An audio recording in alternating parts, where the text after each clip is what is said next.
அன்பார்ந்த பெரியவர்களே, தாய்மார்களே,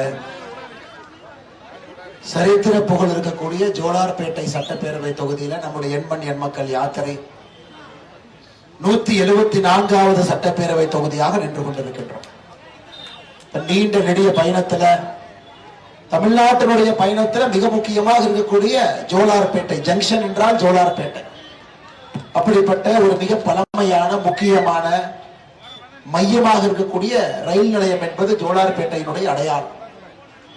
அதையெல்லாம் தாண்டி இங்கு இருக்கக்கூடிய வேடியப்ப சுவாமியினுடைய அருளையும் வீரவரி ஆஞ்சநேயருடைய அன்பையும் பெற்றிருக்கக்கூடிய அற்புதமான தொகுதியிலே எண்மண் எண்மக்கள் யாத்திரையில் நின்று கொண்டிருக்கின்றோம். சகோதர சகோதரிகள், நம் எல்லோரையும் காக்கக்கூடிய கட்டேரி அம்மன் அவருடைய அருள் எப்பொழுதும் கூட ஜோலார்பேட்டை மக்களின் மீது அந்த அன்பு எப்பொழுதும் இருக்கும் என்கின்ற நம்பிக்கை எங்களுக்கு இருக்கு. சகோதர சகோதரிகளை, தமிழகத்திலே பழமையான தொகுதிகள் பல இருக்குதுங்க. அதுல உங்களுடைய தொகுதியும் ஒன்று. கிட்டத்தட்ட 3000 ஆண்டுகளுக்கு முன்பே அப்ப கற்கால மனிதர்கள் பயன்படுத்திய கற்கால கருவிகள் இந்த பகுதியிலிருந்து எடுக்கப்பட்டிருக்கிறது. அப்படிப்பட்ட ஒரு பெரிய சரித்திர புகழும் கூட நம்முடைய ஜோலார்பேட்டைக்கு இருக்கிறது. சகோதர சகோதரிகள், எல்லாவற்றையும் தாண்டி ஜோலார்பேட்டை மக்கள் தமிழகத்தில் எங்கே பிரச்சனை என்றால் உடனே முதலிலே ஓடி செல்லக்கூடிய ஆட்கள். 2019 சென்னைக்கு தண்ணீர் பஞ்சம் ஏற்பட்ட பொழுது, பெருநகர்ல மக்கள் தண்ணீர் இல்லாமல் தவித்த பொழுது, ஜோலார்பேட்டையிலிருந்து நீங்கள் அனைவரும் ரயில் மூலமாக 400 மில்லியன் லிட்டர் தண்ணீர் இங்கிருந்து சென்னைக்கு அனுப்பி வைத்தது. இப்படிப்பட்ட பேரும் புகழும் நல்ல மனமும் ஈகை குணமும் அன்பும் ஆதரவும் அரவணைப்பும் இருக்கக்கூடிய ஜோலார்பேட்டைக்கு இன்று வந்ததிலே மகிழ்ச்சி அடைகின்றோம். சகோதர சகோதரிகள், ஒரு காலத்திலே சோலைகள் நிறைய இருந்தனால அதனுடைய பெயர் சோலையார்பேட்டையாக இருந்தது. எங்கே பார்த்தாலும் கூட வனங்கள் காடுகளாக சோலையார்பேட்டையாக இருந்து இன்று மருவி ஜோலார்பேட்டையாக மாறி இருக்கிறது. ஆனா இன்னைக்கு வளர்ச்சி எங்கேயோ ஒரு இடத்துல நம்முடைய ஜோலார்பேட்டையை விட்டு விட்டு வளர்ச்சி வேறு பக்கம் போயிருச்சு அப்படிங்கிறதாங்க ஐயா அந்த யாத்திரையில நான் கண்டு கொண்டிருக்கக்கூடிய உண்மை. இப்படிப்பட்ட பழமை இருந்து, இப்படிப்பட்ட நாகரிகம் இருந்து, கற்கால மனிதர்கள் வாழக்கூடிய சான்றுகள் இருந்து, இப்படி இருந்தும் கூட ஒரே ஒரு சின்ன உதாரணத்தை சொல்றேங்க ஐயா. நம்முடைய கல்வி, சுகாதாரம், வேலை வாய்ப்பு, இது மூன்றும் தான் ஒரு அரசனுடைய முக்கியமான கடமை. நல்ல கல்வியை மக்களுக்கு கொடுக்கணும், சுகாதாரத்தை அடிப்படையில் எல்லோருக்கும் சமமாக கொடுக்க வேண்டும், நல்ல வேலை வாய்ப்பை உருவாக்கி கொடுக்க வேண்டும். இந்த மூன்றும் தான் ஒரு மாநில அரசனுடைய முதன்மை கடமை. 2022 கொள்கை குறிப்புல பாத்தீங்கன்னா தமிழ்நாட்டினுடைய தொழில்துறை, தமிழக அரசினுடைய தொழில்துறை ஜோலார்பேட்டையிலே 1581 ஏக்கர்ல ஒரு சிப்காட் ஆரம்பிப்போம், வேலை வாய்ப்பை உருவாக்குவோம் அப்படின்னு ஒரு கொள்கை குறிப்பு கொடுத்தாங்க. 2023-24 இந்த ஆண்டு வெளியிட்டிருக்கக்கூடிய குறிப்புல அந்த வார்த்தையை எடுத்துட்டாங்க. எல்லா மாவட்டங்களுக்கும் ஏதோ ஒன்று இருக்கு, ஆனா ஜோலார்பேட்டைக்கு போன ஆண்டு அறிவித்த சிப்காட்டை இந்த ஆண்டு எடுத்திருக்கின்றார்கள். அப்படின்னா என்ன அர்த்தங்க? ஜோலார்பேட்டையின் மீது, ஜோலார்பேட்டையின் வளர்ச்சியின் மீது, ஜோலார்பேட்டையில ஏற்படுத்தக்கூடிய வேலை வாய்ப்பின் மீது அக்கறை இல்லாமல் தமிழக அரசு நடந்து கொண்டிருக்கிறது. இது பத்திரிகையில் இந்த செய்தி வரலைங்க ஐயா. ஏன்னா ஒரு சின்ன தவறு அரசு செய்யும் பொழுது உடனடியா தெரியாதுங்க ஐயா. 5 ஆண்டுகள் கழித்து தெரியும், 10 ஆண்டுகள் கழித்து தெரியும். ஒரு சிப்காட் வரல, ஒரு வேலை வாய்ப்பு வரல அப்படின்னா உடனடியா தெரியாதுங்க ஐயா. 10 ஆண்டுகள் கழித்து தெரியும். ஓ, இங்கே வர வேண்டியது வேற எங்கேயோ போயிருச்சு, நம்முடைய குழந்தைகளுக்கு இங்கே வேலை வாய்ப்பு கிடைத்திருக்க வேண்டும், இங்கே கிடைக்கவில்லை என்பது உடனடியா தெரியாது. நான் இன்னைக்கு சொல்றேங்க ஐயா, தமிழக அரசுடைய தொழில்துறையினுடைய குறிப்பில போன ஆண்டு ஜோலார்பேட்டைக்கு சொல்லி இருந்தார்கள், இந்த ஆண்டு அதை எடுத்து விட்டார். எந்த அளவுக்கு வளர்ச்சி, குறிப்பாக இந்த மாவட்டம் எல்லாம் நம்ம பார்க்கும் பொழுது ஐயா, திருப்பத்தூர், திருவண்ணாமலை மாவட்டங்கள் எல்லாம் தமிழகத்தினுடைய வளர்ச்சியில இவ்வளவு வளம் இருந்தும், கடுமையாக உழைக்கக்கூடிய மக்கள் இருந்தும், இது எல்லாவற்றையும் தாண்டி வீரமும் பாசமும் நேசமும் இருக்கக்கூடிய மக்கள் இருந்தும், இந்த பகுதியினுடைய வளர்ச்சி என்பது தமிழக அரசுகள் வேறு வேறு காலகட்டத்தில் ஆண்ட கட்சிகளாக இருக்கட்டும், ஆளுகின்ற கட்சிகளாக இருக்கட்டும், ஜோலார்பேட்டையை பொறுத்தவரை எந்தவித கவனமும் கொடுக்கலீங்க ஐயா. ஆனா நம்முடைய அரசு, பாரத பிரதமர் நரேந்திர மோடி அவருடைய அரசு தொடர்ந்து உங்களோடு நின்று கொண்டிருக்கின்றோம்.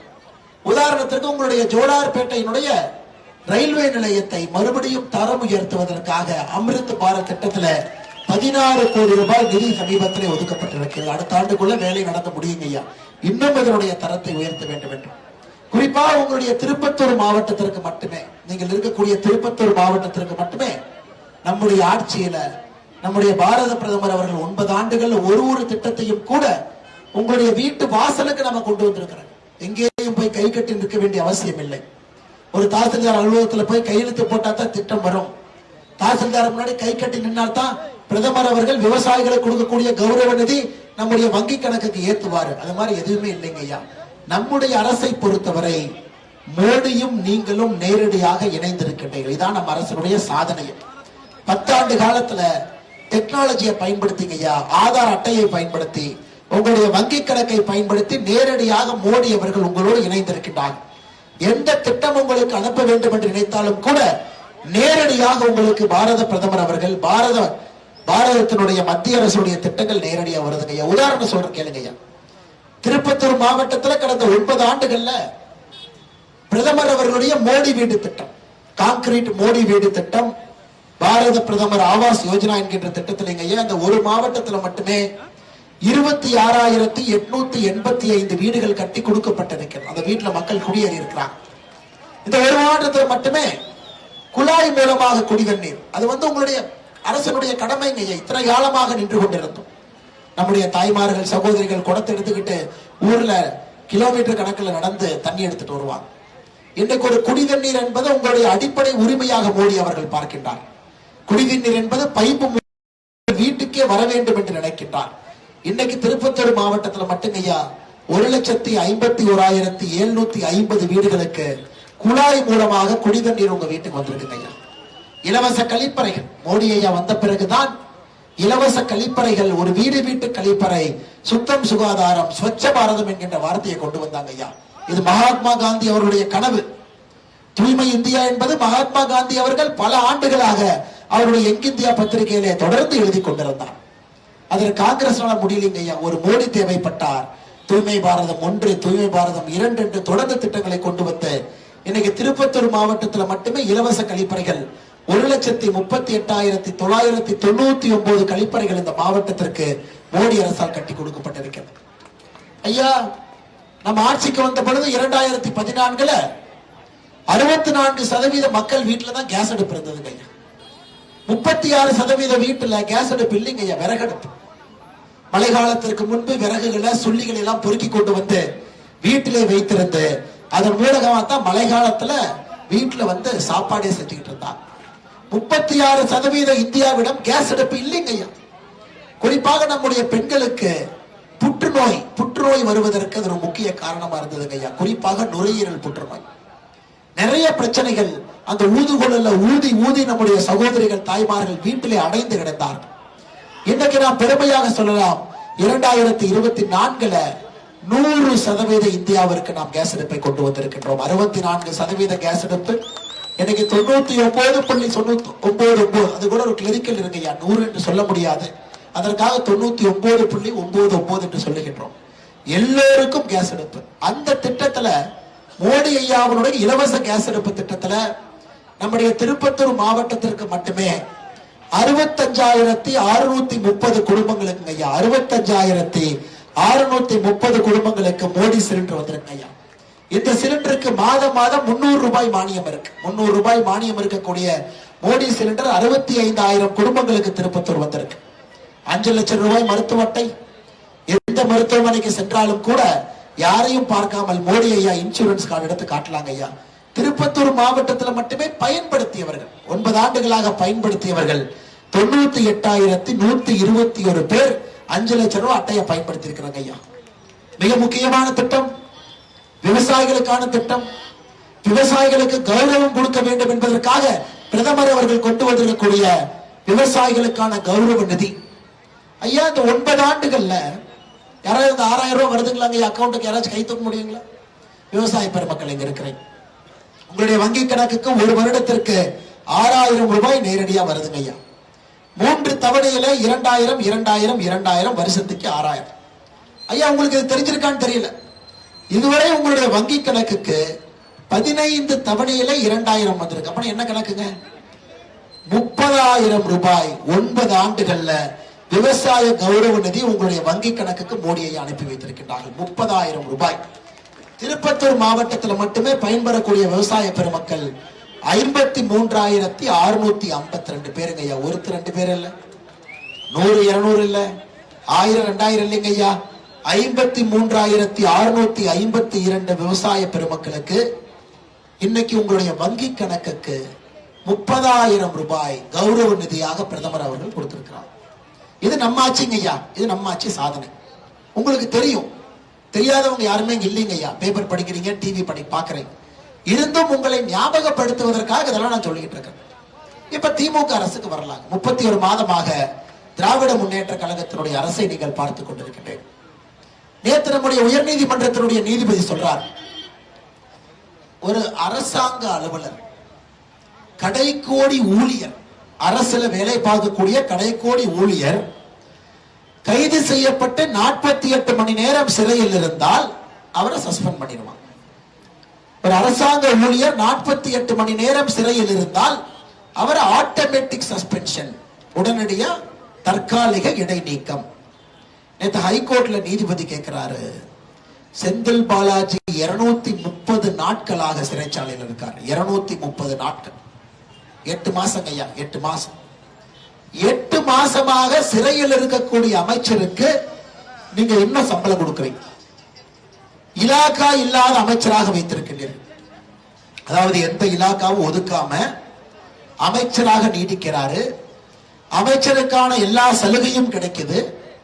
மாசம் அமைச்சருக்கு வரிப்பணத்திலே செல்லக்கூடிய சம்பளமும் போது எந்த விதத்திலே நியாயம் என்று சென்னை உயர் நீதிமன்றம் நேற்று கேள்வி கேட்டிருக்கிறார். இதாங்க அடிப்படை வித்தியாசம்.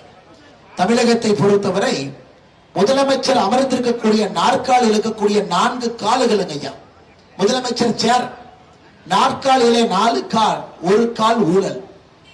ஊழல் செய்துதான் திராவிட முன்னேற்ற கழகம் என்கின்ற கட்சி இன்னைக்கு ஆட்சியில் இருக்கு. அதனால்தான் 35 அமைச்சர்கள் 11 அமைச்சர்கள் மீது ஊழல் வழக்கு நீதிமன்றத்தில் நடந்து கொண்டிருக்கிறது. நீதிமன்றத்தில் ஊழல் வழக்கு நடக்குதுங்க. ஏதோ அண்ணாமலை குற்றச்சாட்டு வைத்தான், பாரதிய ஜனதா கட்சி குற்றச்சாட்டு வச்சுச்சு, நரேந்திரனை குற்றச்சாட்டு வச்சார். இல்லைங்க ஐயா, 11 அமைச்சர்கள் மீது ஊழல் வழக்கு நீதிமன்றத்திலே நடந்து கொண்டிருக்கிறது. அதுல ஒரு வழக்கு தான் பொன்முடி அவர்களுக்கு வந்த தீர்ப்பு. அவர்களுக்கு தீர்ப்பு வந்து எம்எல்ஏ பதவியும் மந்திரி பதவியும் பறிவாரு. 11 அமைச்சர்கள். இந்தியாவில் எங்கேயுமே எந்த மாநில அரசிலும் 33% அமைச்சர்கள் ஊழல் வழக்கிலே நீதிமன்றத்தில் கேஸ் நடக்கிற அநியாயம் எங்கேயும் இல்லைங்க ஐயா, இங்க மட்டும்தாங்க ஐயா. ஒரு அமைச்சர் புலால் சிறையில, ஒரு அமைச்சர் புலால் சிறைக்கு செல்வதற்கு தயாராக இருக்கின்றார். எங்கே பார்த்தாலும் கூட லஞ்சம், எல்லா இடத்திலும் லஞ்சம் ஐயா. அதனால்தான் ஒரு கால் முதலமைச்சருடைய நாற்காலி, ஒரு கால் என்பது லஞ்சம் ஐயா. இன்னொரு கால் ஜாதி அரசியல். தமிழகத்துல ஜாதியை வச்சுதான் அரசியலே பண்றாங்க. பெரும்பான்மை சமுதாயம் சீட்டை கொடு, இரண்டாவது சமுதாயத்தை சுயேட்சையா போடு, ஓட்ட பிரிப்பார்.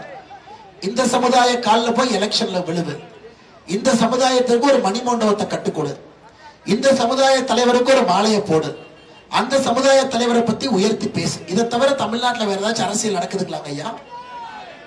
இதை தவிர தமிழகத்துல எந்த அரசியல் நடக்கு? அதாவது அற்புதமான தலைவர்கள் எல்லாம், தேசிய தலைவர்கள் எல்லாம் தமிழகத்திலே ஜாதி தலைவர்களாக மாற்றி வச்சிருக்கிறோம் ஐயா. இன்னைக்கு நீங்க போய் தென் தமிழகத்திலே அற்புதமான தலைவர்கள் நிறைய பேர் இருக்காங்க. அவருடைய குரு பூஜைக்கு மாலை போடலான்னு போனீங்கன்னா 30,000 போலீஸ் போட்டிருப்பாங்க, பந்தோபஸ்த். 30,000 போலீஸ். நமக்கே ஏதோ இந்தியா பாகிஸ்தான் பார்டருக்கு வந்த மாதிரி இருக்கும்.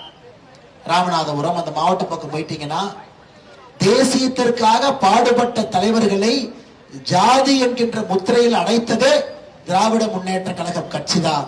1949க்கு பிறகுதான் ஒரு தலைவனுக்குமே சாதி என்கின்ற அடையாளம் தமிழகத்திலே குத்தப்பட்டுச்சு. அதை இன்னைக்கு அரசியல்ல கொண்டு வந்து பஞ்சாயத்து தேர்தல் வரை கொண்டு வந்து வார்டு தேர்தல் வரைக்கும் ஜாதியை கொண்டு வந்து திராவிட முன்னேற்ற கழகத்தினுடைய சாதனை. இந்த கட்சி எங்கேயா ஜாதியை ஒழிச்சானுங்க?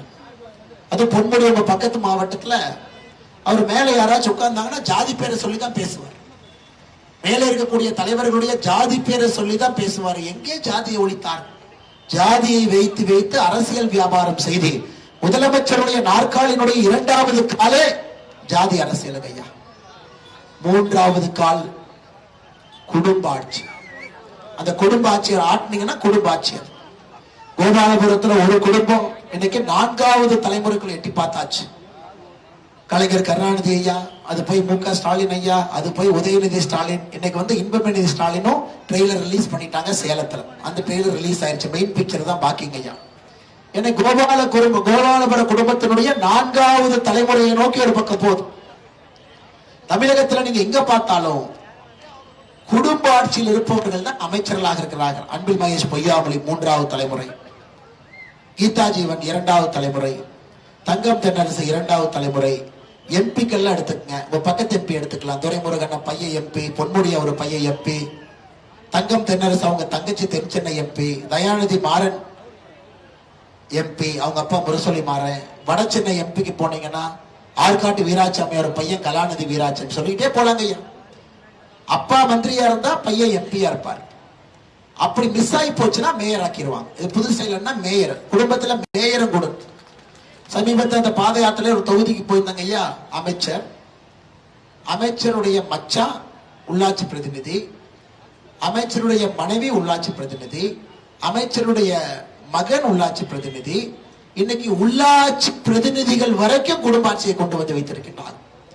3வது கால் குடும்ப அரசியலுங்க ஐயா. 4வது கால் அடாவடித்தனம். அதுக்கு உங்க எம்எல்ஏவே ஒரு அற்புதமான சாட்சி. இந்த தொகுதியோட எம்எல்ஏ யார் இருக்கிறாங்களோ அவரே ஒரு அற்புதமான சாட்சி. ஒரு காலத்துல இங்க ஐயா எம்எல்ஏக்கள் எல்லாம் மக்களுக்கு சேவை பண்ணி எம்எல்ஏவா வருவாங்க. ஆனா கள்ளச்சாராயம் காய்ச்சினவன் எல்லாம் கல்வி தந்து, அது குறிப்பாக ஜோலார்பேட்டை ஒரு காலத்துல பாருங்க, மக்களுக்கு பணி செய்து அற வாழ்க்கை வாழ்ந்து காந்திய பூர வாழ்ந்தவங்க தான் முதல் 20 வருஷம் எம்எல்ஏக்கள் எம்பிக்களா இருந்தாங்க. இன்னைக்கு சாராயம் காய்ச்சினவன் எல்லாம் எம்எல்ஏ. என்னன்னு கண்டினியூஸா அடாவடித்தனம், நேஷனல் ஹைவே கான்ட்ராக்டர்ல போய் ஒருத்தனை உதைக்கிறது, மிரட்டுறது, திரும்ப திரும்ப குடும்பத்தை வச்சு அவங்களே ஜோலார்பேட்டையில் இருக்கிற எல்லா கான்ட்ராக்டையும் எடுக்கிறது. உங்க எம்எல்ஏனுடைய சரித்திரத்தை கொஞ்சம் புரட்டி பார்த்தீங்கன்னா ஒரு புத்தகமே எழுதலாம் ஐயா. இன்னைக்கு இந்த 4 கால்களையும் உடைக்க வேண்டிய கடமை நமக்கு இருக்குங்க ஐயா. குடும்பாட்சியை உடைக்கணும், லஞ்சத்தை உடைக்கணும், ஜாதி அரசியலை உடைக்கணும், அடாவடித்தனமான அரசியலை உடைக்கணும். இந்த 4ஐயும் உடைத்தால் மட்டும்தான் தமிழகம், குறிப்பாக ஜோலார்பேட்டை வளர்ச்சி பாதைக்கு போகும் ஐயா. நமக்கு ஒரு அற்புதமான வாய்ப்பு இருக்கு. அது சொல்லுவாங்க இல்லைங்க ஐயா, ஒரு பட்டம் நம்த்துனா 4 மாங்காய் அடிக்கும்னு. எனக்கு 2024 பாராளுமன்ற தேர்தலில் மோடி என்கின்ற ஒரு மனிதனுக்கு ஒரு பட்டம் நம்த்துனா இந்த 4ஐயும் நம்ம காலி பண்ணிடலாங்க. மோடிக்கு 2024 பாராளுமன்ற தேர்தலில் நீங்கள் அளிக்கக்கூடிய ஒரு ஓட்டு மூலமாக குடும்பாட்சி காலி, அடாவடித்தனம் காலி, லஞ்ச லாவண்யம் காலி, ஜாதி அரசியல் காலி. 4ஐயும் காலி பண்ணக்கூடிய சக்தி உங்களுடைய ஒரு ஓட்டுக்கு 2024 பாராளுமன்ற தேர்தலில் உங்களுடைய ஒரு ஓட்டுக்கு அந்த பவர் இருக்கிறது சகோதர சகோதரிகளே. நிச்சயமாக நீங்கள் அதை செய்ய வேண்டும் என்கின்ற ஒரு பெரிய வேண்டுகோளை உங்கள் முன்னால் வைக்கின்றேன். இன்னைக்கு நம்ம முதலமைச்சர் எங்க போயிருக்கிறாருங்க? எங்க போயிருக்கிறார்? அண்ணா இங்க வீடு கட்டினவங்களா இருக்கீங்களா? ஆனா நான் புது வீடு கட்டியிருக்கேன்னு யாராச்சும் இருக்கீங்களா? நான் என்ன வீடு கட்டலிங்க ஐயா, கட்டினவங்க இருக்கீங்களா? இந்த பாக்கியம் கிடைச்சவங்க அண்ணன் இருக்கார். அண்ணன் நீங்க புது வீடு கட்டிட்டீங்க, சொந்தக்காரங்க எல்லாம் கூப்பிட்டீங்க, பால் காய்ச்சியாச்சு, வீட்டுக்கு குடியும் போயாச்சு. அதுக்கப்புறம் என்னை பார்த்து அண்ணே நான் புது வீடு கட்டுறதுக்கு இன்னொரு வீட்டை பார்க்க போறேன்னு சொன்னா ஏத்துக்கோமா? அதாவது முதலமைச்சர் அவர்கள் துபாய்க்கு போனார். துபாய்க்கு போகும் பொழுதே நான் சொன்னேன், இவர் தமிழகத்திற்கு முதலீடு கொண்டு வர்றதுக்காக போறீங்க, இவர் பணத்தை முதலீடு பண்ற போறார். உடனே திமுக காரங்க, திமுக தலைவர்கள் சொன்னாங்க, நான் சொன்னதற்கு மன்னிப்பு கேட்கலினா என் மேல மான நஷ்ட வழக்கு தொடுப்பேன். 200 கோடி ரூபாய்க்கு RS பாரதி நோட்டீஸ் அனுப்பிச்சார். நான் சொன்னேன், அதெல்லாம் மான இருக்கிறவன் நஷ்டீடு கேட்கணும் ஐயா, நீ எதுக்கு கேட்கிற, அதெல்லாம் கொடுக்க மாட்டேன். அதன் பிறகு அந்த மான நஷ்ட வழக்கு போட்டு ₹1 முதலமைச்சர் அவர்கள் துபாய்க்கு போய் குடிச்ச டீ காசு இன்னும் தமிழ்நாட்டுக்கு வரலைங்க ஐயா. ₹1 முதலீடு வரல. இது துபாய்க்கு போனது. இரண்டாவது, நம்முடைய முதலமைச்சர் அவர்கள் சிங்கப்பூருக்கு ஜப்பானுக்கு போனார். சிங்கப்பூருக்கு ஜப்பானுக்கு கோட்டு சூட்டெல்லாம் போட்டுட்டு போனாரு. 32 கோட்டு சூட், நான் எண்ணி கூட சொன்னேன் பத்திரிகையாளர் சந்திப்புல, 32 கோட்டு சூட் போட்டிருக்காருங்க ஐயா. நான் கேட்டேன், எதுக்குன்னு துபாய் சிங்கப்பூர் ஜப்பான் எல்லாம் போறீங்க எதுக்குன்னு? தமிழ்நாட்டுல முதலீட்டாளர்கள் மாநாடு நடக்குது, அதுக்கு வாங்கன்னு கூப்பிடறதுக்காக போறேன். சரி, ஏதோ உண்மைத்தான் பேசுவாராட்டு இருக்குது, எல்லாம் வருவாங்களாட்டு இருக்கு. தமிழ்நாட்டிலே முதலீட்டாளர்கள் மாநாடு நடந்து முடிஞ்சிருச்சு. பாத்தீங்களாங்க ஐயா, நடந்து முடிஞ்சதுக்கு அப்புறம் யாராச்சும் முதலீடுன்னு ஸ்பெயினுக்கு போவாங்களா? ஒரு புது வீடு கட்டிட்டு பால் காய்ச்சிட்டு இன்னொரு வீட்டை கட்டுறதுக்கு நான் பார்க்க போறேன்னு போற கதை மாதிரி தான் இருக்கு. முதலீட்டாளர் மாநாடு முடிந்த பிறகு, அதுவும் மாநாடு முடிஞ்சு 10 நாள் கூட ஆகல, நான் ஸ்பெயினுக்கு போறேன்னு கிளம்பி போனாருன்னா இந்த ட்ரிப்பின் மீது உங்களுக்கு சந்தேகம் வருமா வராது? இந்த பயணத்தின் மீது சந்தேகம் வருமா வராது? அதனால் இவர்களை பொறுத்தவரை ஏமாற்று பேர் வழிகள், ஏமாற்றுவதை மட்டுமே தன்னுடைய தொழிலாக முதலமைச்சர் அவர்கள் வைத்திருக்கின்றார்கள். ஒரு பக்கம் பொய் சொல்றார். பிரதமர் மோடி அவர்களை பற்றி நிறைய பொய் சொல்றாருங்க ஐயா, நிறைய பேசுறார். மோடி அவர்களை இந்தியாவிலே இந்த அளவுக்கு பொய் சொல்லி தாக்கிய ஒரு மனிதன் இருக்காருன்னா திராவிட முன்னேற்ற கழகத்தினுடைய கட்சி தான். 2014 நம்மளை ஏமாத்திட்டாங்க ஐயா. இந்தியா முழுவதுமே மோடி அவர்களுக்கு ஓட்டு போட்ட பொழுது தமிழகத்துல நம்மால முழுமையா மோடி அவர்களுக்கு ஆதரவு கொடுக்க முடியல. 2019 மற்றும் ஒரு முறை இந்தியா முழுவதுமே மோடி அவர்களுக்கு வாக்களித்த பொழுது நம்மால வாக்களிக்க முடியல ஐயா. இந்த முறை 2024 பாராளுமன்ற தேர்தல்ல அந்த சரித்திர பிழையை நாம் சரி செய்வதற்கு தயாராக காத்திருக்கிறோம். ஐயா, நம்முடைய ஆட்சிங்கிறது வெறும் வளர்ச்சி மட்டும் இல்ல, வெறும் வளர்ச்சி மட்டும் இல்லைங்க ஐயா. தமிழ்நாட்டிலே நடந்து கொண்டிருப்பதன் பேர் வீக்கம். நாம் செய்து கொண்டிருப்பது வளர்ச்சி. வளர்ச்சிக்கு வீக்குக்கு வித்தியாசம் இருக்குங்களாங்க ஐயா. வீக்கம்னா சைக்கிள் ஸ்டாண்ட போட்டுட்டு வீலை மட்டும் சுத்துறது வீக்கம். சைக்கிள் முன்னாடியே போல சைக்கிள் ஸ்டாண்ட போட்டு வீலை சுத்திட்டு இருக்காங்க. ஆனால் நம்முடைய ஆட்சியை பொறுத்தவரை 9 ஆண்டுகள்ல பாத்தீங்கன்னா 2014 உலகத்தினுடைய 11வது பெரிய பொருளாதார நாடாக இருந்த நாம் 2024 உலகத்தினுடைய 5வது பெரிய பொருளாதார நாடாக இருந்திருக்கின்றோம். 6 படிக்கட்டுகள் ஏறி இருக்கு ஐயா. வெறும் வளர்ச்சி மட்டும் இல்ல, வளர்ச்சியோடு நம்முடைய கலாச்சாரத்தை மீட்டெடுத்திருக்கின்றோம். நம்ம கலாச்சாரத்தை கூட கொண்டு வந்திருக்கோம். இன்னைக்கு அயோத்தியாவிலே ராமர் கோவில் கட்டி இருக்கின்றோம். இது கிட்டத்தட்ட 480 ஆண்டுகளாக நம்முடைய சகோதர சகோதரிகள் பொறுமையாக இந்த நாளுக்காக காத்திருந்தார். குழந்தை ராமனுக்கு வீடு கட்டி பிராண பிரதிஷ்டை செய்வதற்கு 480 ஆண்டுகளாக இந்தியாவுடைய சட்ட விதிகளுக்கு உட்பட்டு நம்முடைய சகோதர சகோதரிகள் காத்திருந்தார்கள். அதை பாரத பிரதமர் நரேந்திர மோடி அவர்கள் செய்து காட்டியிருக்கிறார். இது கலாச்சார மீட்டெடுப்பு இல்லைங்களாங்க ஐயா? கலாச்சார மீட்டெடுப்பு. உஜ்ஜைனிலே கோயில் கட்டியது, வாரணாசியிலே காசி விஸ்வநாதர் ஒரு கோயில் கட்டியது.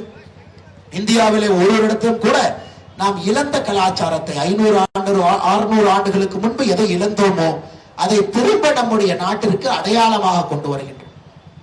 உண்மையான பாரதத்தை நம் கண் முன்னால் நாம் பார்த்து கொண்டிருக்கின்றோம் சகோதர சகோதரி. இன்னைக்கு பாருங்க, பாராளுமன்றத்துல இந்த 2வது நம்முடைய ஆட்சியினுடைய தேர்தலுக்கு முன்பு நடக்கக்கூடிய கடைசி சட்டமன்ற கூட்டத்தொடர் இன்னைக்கு ஆரம்பிக்குது.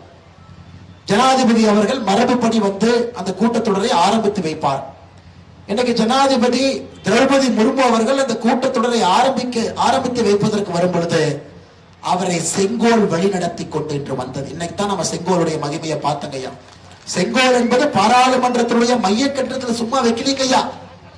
ஜனாதிபதி அவர்கள் பாராளுமன்றத்துக்குள்ள இன்னைக்கு வந்த பொழுது அவருக்கு முன்பாக செங்கோல் வந்து கொண்டிருக்கிறது, ஜனாதிபதியை வழிநடத்தி கொண்டு வருகிறது ஐயா. இன்னைக்கு நம்முடைய கலாச்சாரம் எதை செய்தாலும் கூட பாரதிய கலாச்சாரத்தினுடைய அடிப்படையில நம்முடைய நாட்டினுடைய வளர்ச்சியும் நடந்து கொண்டிருக்கிறது, நாடு முன்னேறி கொண்டிருக்கிறது. அதனால்தான் 2024 பாராளுமன்ற தேர்தலை பொறுத்தவரை இது முக்கியமான ஒரு சரித்திர தேர்தலுங்க ஐயா. சாதாரண தேர்தல் இல்ல. எல்லா இடத்துலயும் பாக்குறங்க ஐயா. எனக்கு 174வது தொகுதிங்க ஐயா. 173 தொகுதியை தாண்டியாச்சு. அப்படின்னா 173 இடத்துல இந்த மாதிரி பேசி இருக்கிறாங்க. 173 இடத்துல மக்களை சந்தித்துக் கொண்டு வருகின்றனர். ஒரு ஊராக தென் தமிழகம் முழுவதும், கொங்கு பகுதி, மத்திய மண்டலம், டெல்டா இன்னைக்கு இங்க நின்று இருக்கிறாங்க ஐயா. மக்களுடைய மனநிலையை மிக தெளிவாக 6 மாத காலமாக பார்த்து கொண்டே ஒரு ஊராக வர்றாங்க ஐயா. இன்னைக்கு என்னடாங்க ஐயா, மாற்று கட்சி நண்பர்கள் நம்ம யாத்திரையில பெரிய அளவுல வருவாங்க, கரவேட்டியோட வருவாங்க. நான் கேட்பேன், என்னன்னு உங்க கட்சி எங்களோட சண்டை போட்டுட்டு இருக்கு, நீங்க தைரியமா வர்றீங்க அப்படின்னு. அதற்கு எல்லா சகோதர சகோதரிகளும் ஒரு வார்த்தையை தெளிவாக சொல்றாங்க, அண்ணே 2024 மோடிக்கான தேர்தல். நாங்க எல்லோரும் தெளிவாக இருக்கின்றோம். 2024 மோடிக்கு எதிராக பிரதம மந்திரி வேட்பாளரை இல்லைங்க அண்ணா, யாருமே இல்ல. யாரை கொண்டு வந்து நிறுத்துவீங்க? யாரை கொண்டு வந்து நிறுத்துவீங்க அண்ணா? நான் சில பேரை சொல்றேன், நீங்க சரியான்னு நீங்க சொல்லுங்க. ராஜீவ் காந்தி அவருடைய மகன் ராகுல் காந்தி வேண்டாம் அண்ணே. 17 முறை அவரை லான்ச் பண்ணிக்கிட்டே இருக்கிறாங்க. அது ராக்கெட் போய் விழுந்துகிட்டு இருக்கு. 10 வருஷமா பார்த்துக்கிட்டு இருக்கோம். ஃபரூக் அப்துல்லா அவருடைய மகன் உமர் அப்துல்லா போடுமா? வேண்டாம். லல்லு பிரசாத் யாதவனுடைய மகன் தேஜஸ்வி யாதவ், மம்தா பானர்ஜி, அரவிந்த் கெஜ்ரிவால். சரி வேண்டாம், உங்களுக்கு வேண்டாம், எனக்கு வேண்டாம். ஸ்டாலின் அவங்க பயப்படுறாங்க. ஸ்டாலின் அவங்க பேரை சொன்ன உடனே அலறி அடிச்சு பின்னி பெரம்பெடுத்து ஓடுறான். அண்ணே 31 மாசமே தாங்க முடியல, உங்க பாட்டு கையில மைக் இருக்குன்னு ஸ்டாலின் ஐயா பேரை சொல்லிட்டு போயிட்டே இருக்கிறேன் நீ அப்படின்னு நீங்க திட்டுறீங்க. சகோதர சகோதரிகளே, அந்த சேர்ல அதற்கு தகுந்த பொருத்தமான ஒரு மனிதர் அந்த சேர்ல அமரணுங்க ஐயா. ஒரே ஒரு மனிதன் மட்டும்தான் கண்ணு கெட்டிய தூரம் வரை இருக்கின்றான், அது நரேந்திர மோடி. இந்த முறை கட்சியை பார்த்தெல்லாம் ஓட்டு யாரும் போட போறது இல்லைங்க ஐயா. கட்சியை பார்த்து ஓட்டு போடுறதுக்கான தேர்தல் இல்லைங்க ஐயா. 2024 மோடி அவர்களை மறுபடியும் வந்து அமர வைக்கும் பொழுது ஒரு வளர்ச்சி அடைந்த பாரதத்தை நமக்கு கொடுத்து விட்டுத்தான் மோடி அவர்கள் செல்வார்கள். அது எந்த மாற்று கருத்து இல்லைங்க. 550 ஆண்டுகளுக்கு முன்பு எந்த இடத்தை இழந்தோமோ அதே இடத்தை பிடித்து கொடுத்து விட்டுத்தான் பாரத பிரதமர் நரேந்திர மோடி அவர்கள் செல்வார். அதனால இந்த தேர்தலை பொறுத்த வரைக்கும் ஐயா, இது கட்சியை பார்த்து ஓட்டு போறது இல்லைங்க ஐயா. மோடி என்கின்ற மனிதனுக்காக நாம் வாக்களிப்பதற்கு தமிழக மக்கள் தயாராக இருக்கின்றார். இன்னைக்கு பாத்தீங்கன்னா இத்தனை பஸ் போடுங்க ஐயா. இந்தி கூட்டணி இந்த மாதிரி ஒரு பஸ் தான். டிரைவர் யாருன்னா நிதிஷ்குமார், அவர் தான் இந்து கூட்டணி ஆரம்பிச்சார். அவர் வண்டியை ஸ்டார்ட் பண்ணாரு. முதல் ஆளா முக ஸ்டாலின் ஐயா ஏறினார். ஐயா பஸ் நல்லா இருக்குதுப்பா, புது பஸ், ஏசி பஸ், நான் ஏறுறேன்.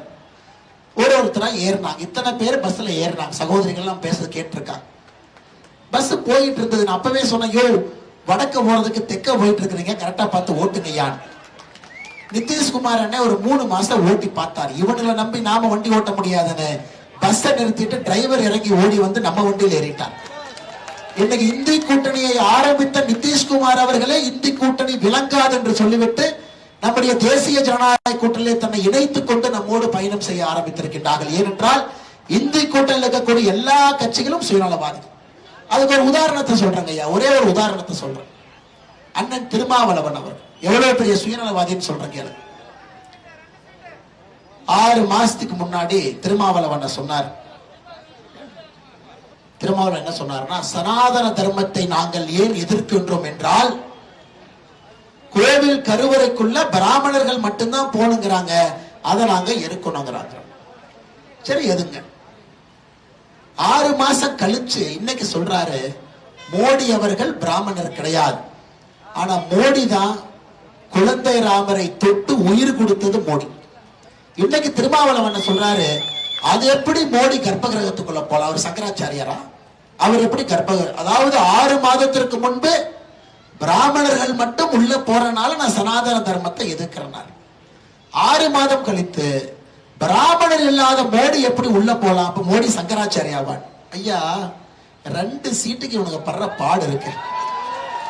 எத்தனை மாத்தி பேசி, எத்தனை உருட்டி, எத்தனை பொய்ய பேசி 2 சீட்டுக்கு இவங்க அடிக்கிற பல்ட்டிய பார்த்தா தமிழ்நாட்டினுடைய இன்னைக்கு காங்கிரஸ் கட்சி, திமுக ராஜகண்ணப்பன் அமைச்சர் சொல்றாரு, இந்த காங்கிரஸ் கட்சி தேர்தல்லாம் மட்டும் கிளம்பி வருவானுங்க, வந்து சீட்டை கொடுன்னு வருவானுங்க. மிச்ச நாள்ல எங்க இருக்கானுன்னு அட்ரஸும் தெரியாது, அடையாளம் தெரியாது.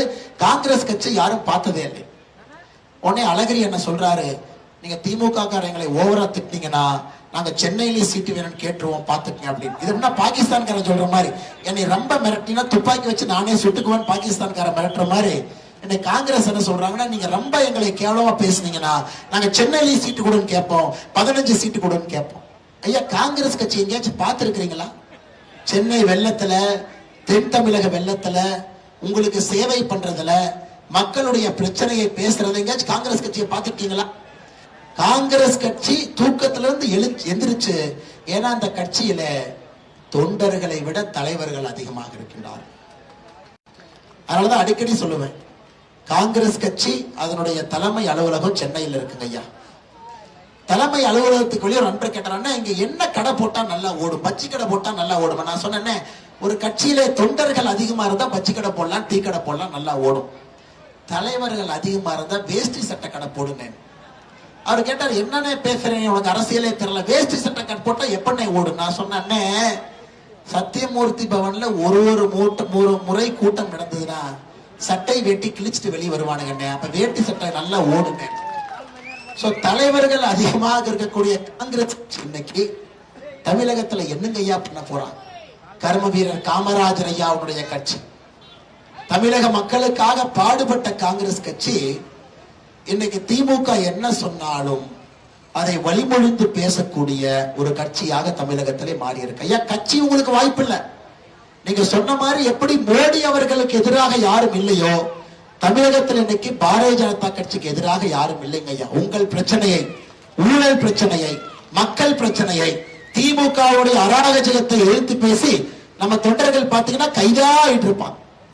எந்த பிரச்சனையாக இருந்தாலும் கூட தமிழகத்துல உங்களுடைய குரலாக இருப்பது என்று பாரதிய ஜனதா கட்சி தான்.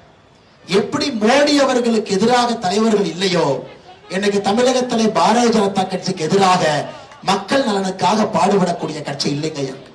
அதனால்தான் என்னுடைய அன்பான வேண்டுகோள், நீங்கள் அனைவரும் 2024 ஒரு மாபெரும் சரித்திரத்தை படைக்க வேண்டும்.